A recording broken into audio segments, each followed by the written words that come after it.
If you learn to say yes because silence kept the peace, listen close. Imagine 1 year where a string of tiny refusals, awkward, clumsy, often terrifying, slowly loosened the hold of shame and made room for something honest. That image hits. Chains coming loose. Yeah, I can see it. Already feels like a relief. This is SNJ Pride. I'm Samnang. Let me tell you about the year I learned to say no, so I could finally start saying yes to myself. And I'm James. If you've ever been taught your worth depended on pleasing others, family, partners, friends, stay with us. We've been there, and this episode is for that part of you that's tired. I want to start with a small room, my mother's kitchen. A single light over the table made everyone look softer, like the world wanted to keep the peace. She'd call and I'd say yes. Yes to dinner. Yes to stories where I wasn't in them. In the hallway, I'd whisper excuses to myself. Work late. Out with friends. Anything to avoid the sharp truth. God, picture that. Rehearsing lies in the hallway. It's such a heavy image. The first no was not heroic. I parked down the street, listened to their laughter through the window, and then I drove away. My chest felt like a fist. I told myself I was losing something important. What I didn't know then was I'd been losing pieces of myself every time I said yes to keep them comfortable. I remember that call. You were trembling. You said, I can't do the lying anymore. I felt something shift in you right then. Exactly. It felt like stepping off a curb without seeing the ground. The fallout was immediate. Guilt, a text from my sister that said, "Are you okay?" and a voice in my head saying I'd ruined everything. But then, quietly, there was a small unburdening. I slept for the first time in weeks without twisting myself into knots. That little sleep, tiny but real, was your body saying thank you. People don't always notice those small returns, but they matter. After that, my nose looked ordinary. I stopped answering texts that gaslit me at 2 a.m. I refused to play through an argument someone else started. I handed back an engagement ring I had accepted because I thought I should be grateful for attention. Each one felt smaller than the last, but together they changed what I was willing to tolerate. I still remember the ring. For me, that was a turning point. I worried, I'll admit it, that these choices might cost us connections. I wondered, are we too quick to cut? But watching you choose yourself changed how I thought about safety and love. That's a fair concern. There was a moment the year I learned this work that I did backslide. An old pattern sneaked in. I said yes to keep someone from leaving and immediately felt hollow. I came to you, ashamed. You could have been angry. Instead, you asked me what I needed to do it differently. That, being asked, was how I learned repair looks like practice, not a perfect speech. I want to pause there. Real talk. Some listeners will fear that setting boundaries burns bridges they'll need. That's true sometimes. But other times, boundaries are the only honest path to keep a bridge from collapsing into resentment. There's nuance here, and it's messy. Here's where it got hard. When pushback arrived. Family guilt, a lover calling me selfish, friends asking, "What's wrong with you?" I felt grief. Saying no often looks like loss at first. Expect that. It's okay to grieve those yes relationships. Grief does not equal failure. And for the audience, practical bit, when people push back, it's not always a sign you're wrong. Sometimes it's them resisting the new boundaries because change is uncomfortable. Most often, consistency is the honest test.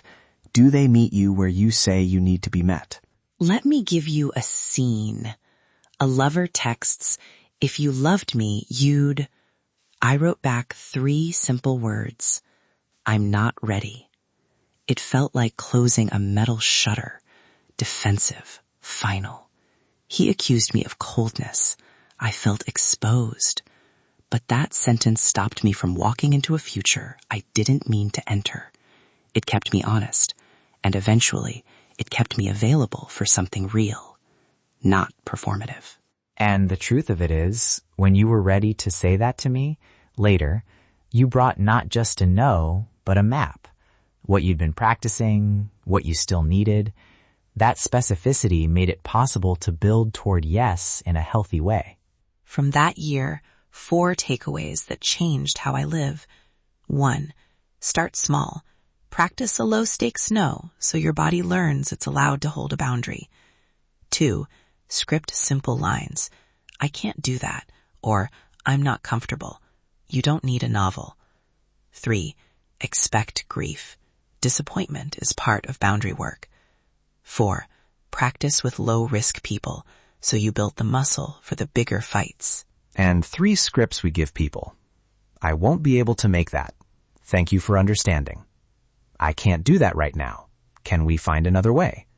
And the bluntest, clearest one, no, I won't do that. Short, steady, no apology necessary. If you're listening and your stomach is tight, if you fear saying no will mean exile, hear me. Protecting your heart is not betrayal.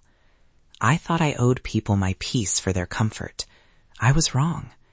Keeping yourself whole is the kindest thing you can do for everyone you love, because it means you show up from a place of honesty, not depletion. If you're scared of losing family, there's no easy answer. Sometimes people leave. Sometimes they return. Either way, your safety and dignity come first. Protect them.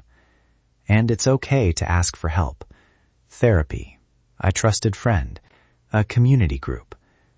Boundaries are practice, and sometimes practice needs support. A practical moment. Try this tonight. Pick one small yes you can change. Maybe skip a message that feels draining. Use a script. I can't do that right now. Notice the physical reply. Do you relax? Do you feel a prick of guilt?